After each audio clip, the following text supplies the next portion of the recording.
CNN, Customs and Border Protection continued to quickly remove migrants arriving at the southern border in May, following the Trump administration's new rapid expulsion policy implemented in the wake of the coronavirus pandemic.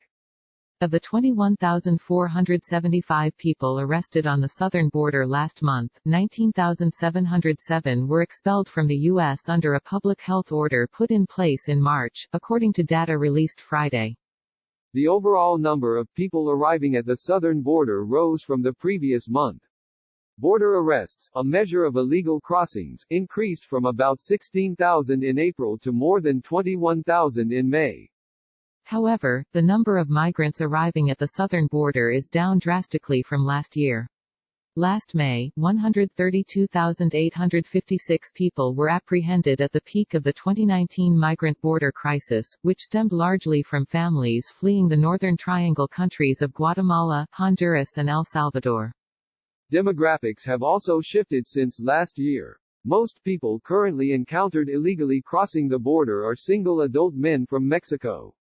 In May, 82% of CBP's enforcement encounters were with Mexican nationals, with 13% from the Northern Triangle.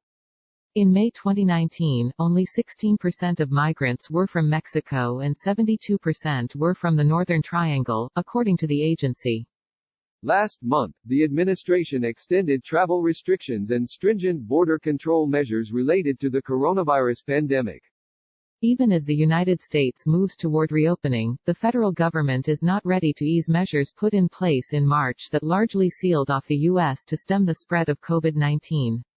The strict rules also have the effect of continuing to curb immigration to the U.S. These policies will exist at our borders until the further introduction of COVID-19 into the United States has ceased to be a serious danger to the public health, said Acting CBP Commissioner Mark Morgan in a statement at the time. Imagine the disaster at our borders if there were a sudden migrant surge from Mexico and other counties, he added in part.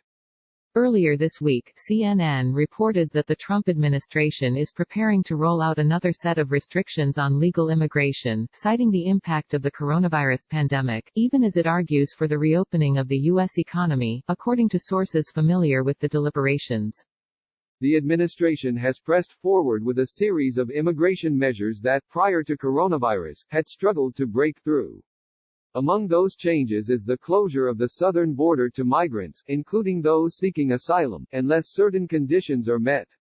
A slate of visas, which allow immigrants to temporarily work in the U.S., are under consideration to be suspended for a period of time, including L-1 visas for intracompany transfers, H-1Bs for workers in specialty occupations, H-2Bs for temporary non-agricultural workers and J-1 visas for exchange visitors, according to three sources familiar with plans.